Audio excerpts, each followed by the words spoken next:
പാഞ്ഞു വരുന്ന യുദ്ധ ടാങ്കുകൾക്ക് മുൻപിൽ നെഞ്ചു വിരിച്ചൊരു യുവാവ്. ആരാണ് അയാൾ? അയാൾക്ക് എന്ത് സംഭവിച്ചു?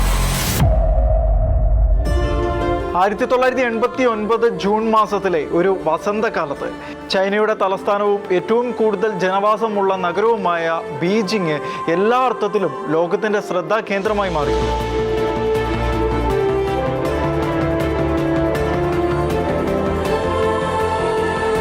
ലോകത്തിലെ ഏറ്റവും വലിയ പൊതുചതുരങ്ങളിൽ ഒന്നായിരുന്നു സ്വർഗീയ സമാധാനത്തിന്റെ കവാടം എന്നറിയപ്പെട്ട ചൈനയുടെ തലസ്ഥാനത്തുണ്ടായിരുന്ന ടിയനൻമെൻ സ്ക്വയർ.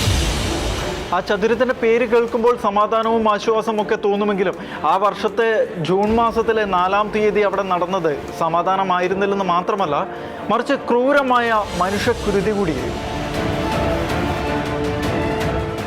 അതാണ് ടിയനൻമെൻ സ്ക്വയർ കൂട്ടക്കൊല എന്ന പേരിൽ ചരിത്രത്തിൽ കുപ്രസിദ്ധി നേടിയത്. ഇത്രത്തോളം സമാധാനത്തിന്റെ വിളംബരം ഉയർത്തിപ്പിടിച്ച് നിലകൊണ്ട ആ നഗരചതുരം എങ്ങനെയാണ് പെട്ടെന്ന് തന്നെ ഈ ഒരു അസമാധാനത്തിലേക്കും മനുഷ്യച്ചോര ഒഴുകുന്ന കൂട്ടക്കുരുതിയിലേക്കും വഴുതി വീണതെന്ന ചോദ്യമാണ് അന്നും ഇന്നും ലോകത്തിന്റെ മനസാക്ഷിയെ വല്ലാതെ അലോസരപ്പെടുത്തുന്നു.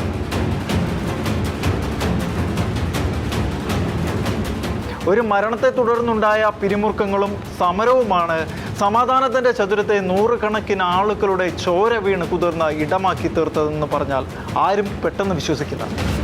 എന്നാൽ അതായിരുന്നു സത്യം.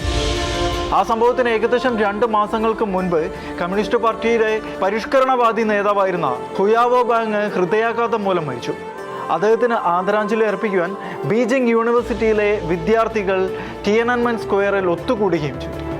എന്നാൽ പതിയെ ആദരാഞ്ജലി അർപ്പണത്തിലേക്ക് സമരത്തിന്റെ മാനങ്ങൾ കടന്നു വരികയും അഴിമതി അവസാനിപ്പിക്കുക, പത്രസ്വാതന്ത്ര്യം, അഭിപ്രായ സ്വാതന്ത്ര്യം, ജനാധിപത്യ പരിഷ്കാരങ്ങൾ നടപ്പിലാക്കുക എന്നിങ്ങനെയുള്ള ആവശ്യങ്ങൾ അവർ മുന്നോട്ട് വയ്ക്കുകയും ചെയ്തു. തൊഴിലില്ലായ്മയും പണപ്പെരുപ്പവും കൊണ്ട് പൊറുതിമുട്ടിയ തൊഴിലാളികളും പെൻഷൻകാരുമായ ജനങ്ങൾ കിട്ടിയ അവസരം മുതലെടുത്തുകൊണ്ട് സമരക്കാർക്കൊപ്പം ചേർന്നപ്പോൾ 10 ലക്ഷത്തിലധികം ആളുകൾ ടിയനൻമെൻ സ്ക്വയറിൽ സംഗമിക്കുന്ന തരത്തിലേക്ക് അതൊരു ജനകീയ പ്രക്ഷോഭമായി മാറി.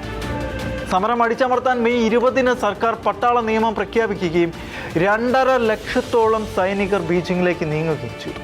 എന്നാൽ ബീജിംഗിലെ സാധാരണ ജനങ്ങൾ ഇറങ്ങി സൈനികരെ തടയുകയും റോഡുകളിൽ ബാരിക്കേഡുകൾ തീർക്കുകയും ചെയ്തു. കുറച്ച് ദിവസത്തേക്ക് സൈന്യത്തിന് നഗരത്തിൽ കടക്കുവാൻ പോലും കഴിഞ്ഞില്ല. വിദ്യാർത്ഥികളും സർക്കാരും തമ്മിൽ പലവട്ടം ചർച്ചകൾ നടന്നുവെങ്കിലും ഒന്നും ഫലപ്രാപ്തിയിലെത്തിയില്ല. ഒടുവിൽ എന്ത് വില കൊടുത്തും സ്ക്വയർ ഒഴിപ്പിക്കാൻ സർക്കാർ തീരുമാനിച്ചു.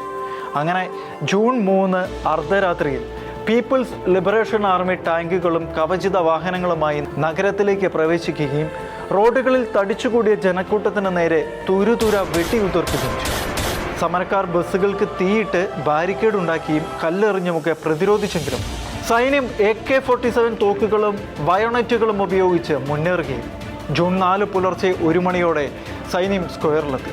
രാവിലെ 6 മണിക്ക് സ്ക്വയർ പൂർണ്ണമായും ഒഴിപ്പിക്കുമ്പോഴേക്കും മരിച്ചു വീണവരുടെ കൃത്യമായ വിവരങ്ങൾ ആർക്കും വ്യക്തമല്ലായിരുന്നു. ഒന്നുറപ്പാണ്, ആയിരക്കണക്കിന് ആളുകളാണ് ഇവിടെ നിഹതന്മാരായി നിലത്ത് വീണത്. ആ ജൂൺ 4-ലെ കൂട്ടക്കൊല കഴിഞ്ഞ് 24 മണിക്കൂർ പിന്നിട്ടപ്പോൾ ടിയനൻമെൻ സ്ക്വയറിൽ നിന്ന് പുറത്തേക്ക് പോകുന്ന ചാങ്അൻ അവന്യൂ റോഡ് മുഴുവനും ടാങ്ക് ട്രക്കുകളുടെ പാടും ചോരയുടെ മണവും കഥനം തൂങ്ങുന്ന നിശബ്ദതയും തളം കെട്ടിക്കിടന്നു.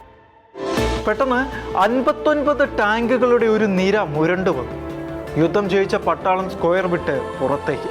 അപ്പോഴാണ് അത് സംഭവിച്ചത്. കണ്ടുനിന്ന ഏവരും സപ്തരായി പോയ നിമിഷം. ഒരാൾ വെള്ള ഷർട്ടും കറുത്ത പാൻസും ധരിച്ച് 2 കൈയിലും ഷോപ്പിംഗ് ബാഗുമായി നിൽക്കുന്നു. ആരാണ്? പേരറിയില്ല, വിലാസമില്ല, കയ്യിൽ ആയുധമില്ല. പക്ഷെ 18 ടാങ്കുകൾക്ക് മുൻപിൽ അക്ഷോഭ്യനായി പാറ പോലെ ഉറച്ച് ഒറ്റയ്ക്ക് നിൽക്കുകയാണ്. ആദ്യത്തെ ടാങ്ക് നിർത്തി വഴി മാറിപ്പോകാൻ നോക്കി. ആ മനുഷ്യൻ വീണ്ടും ടാങ്കിന് മുൻപിലേക്ക് കയറി നിന്നു. തല മുരച്ചു പോകുന്ന കാഴ്ചയാണ് അങ്ങോട്ട് നോക്കിയവർ കണ്ടത്. ലോകത്തെ ഏറ്റവും വലിയ സൈന്യത്തെ ഒരു ഷോപ്പിംഗ് ബാഗ് കൊണ്ട് തടഞ്ഞു നിർത്തുന്ന ഗംഭീരമായ കാഴ്ച. അയാൾ ആദ്യത്തെ ടാങ്കിൻ്റെ മുകളിൽ കയറി ഡ്രൈവറോട്, എന്തിനാണ് നിങ്ങൾ എൻ്റെ നഗരത്തിൽ വന്നത്? എൻ്റെ ആളുകളെ കൊന്നത് പോരാഞ്ഞിട്ടാണോ എന്ന് ചോദിച്ചെന്നാണ് ചിലർ പറയുന്നത്. സെക്കൻഡുകൾ കടന്നുപോയി. നീല ഷർട്ടിട്ട 2 പേർ ഓടി വന്ന് അയാളെ വലിച്ചുകൊണ്ട് ആൾക്കൂട്ടത്തിലേക്ക്. ഭയത്തെ പുച്ഛിച്ച് യുദ്ധ ടാങ്കിൻ്റെ മുൻപിൽ ചങ്കുറപ്പോടെ നിന്ന അയാൾ ആരായിരുന്നു?